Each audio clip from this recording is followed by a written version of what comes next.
All right, let's talk about a super simple strategy for building habits that, actually stick around. If you've ever had a big goal, gotten all excited, and then watched all that motivation just fizzle out, well, then this is definitely for you. We've all been there, right? You're fired up, you're ready to make a change, and then, a week or two later, poof, you're right back where you started. It's so frustrating. So why? Why is it so hard to make those good intentions last? Well, the answer is actually surprisingly simple. The problem isn't that you're lazy or that you don't have enough willpower. Nope. The problem is that our initial excitement, that big burst of motivation, it actually works against us. We just try to do way too much, way too soon. Yeah, you can think of it as the excitement trap. You get this amazing dream of running a marathon, so you decide to run 5 miles on your very first day. Or you want to be a writer, so you try to bust out a whole chapter. And look, it feels great for a minute, but it's just not sustainable. It quickly turns into a chore, and before you know it, the habit is gone. So, how do we get out of this trap? The solution is kind of brilliant and a little counterintuitive. It's called the 2-minute rule, and it's all about making your new habits so incredibly easy to start that you can't possibly say no. So here's the rule, and it's as simple as it sounds. Whatever new habit you want to start, you just shrink it down until it takes less than 2 minutes to actually do. And let's be super clear here. We're not talking about the entire habit, just that very, very first action. So here's what that looks like in the real world. You want to run 3 miles? Your new habit isn't running, it's just tying your running shoes. That's it. 30 minutes of yoga? Nope. Your new habit is just taking out your yoga mat.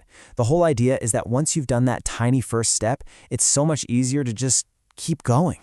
These little 2-minute actions are what the author James Clear calls gateway habits. They're like a tiny on-ramp that leads you down a more productive path, but without that feeling of a huge, scary challenge staring you in the face.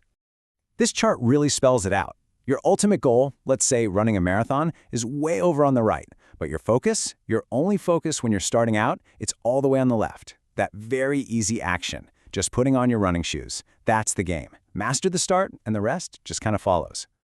But see, this isn't just about making things easy. This is a huge shift in what you're actually trying to accomplish in the beginning. The real goal isn't to run the miles or read the chapter. The real goal is to master the art of just showing up. This quote right here, this is the heart of it all. You're not trying to get in perfect shape on day one.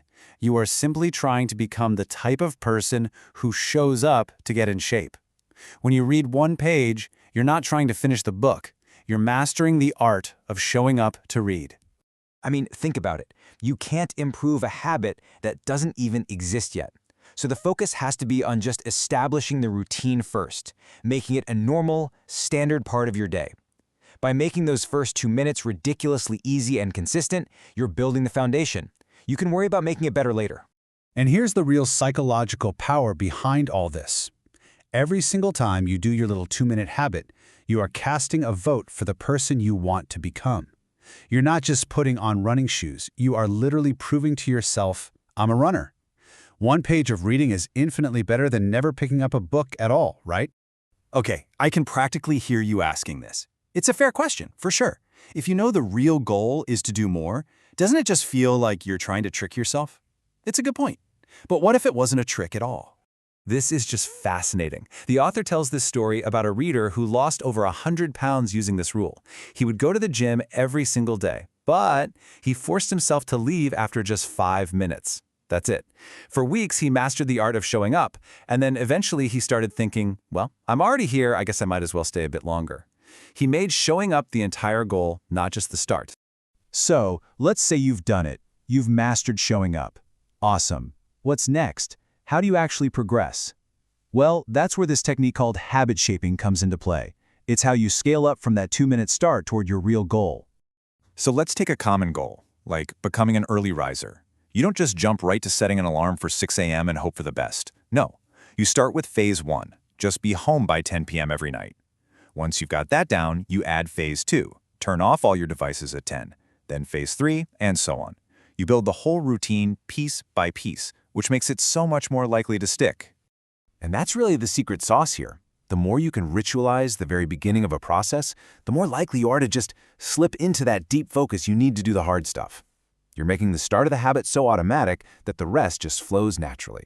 And that pretty much brings us to the end. The 2-minute rule isn't about having small goals. It's about being smart with your big ones. It's about building a rock-solid foundation of consistency that can actually support your biggest dreams. So I guess the only question left is, what goal are you going to shrink down to 2 minutes and maybe start today?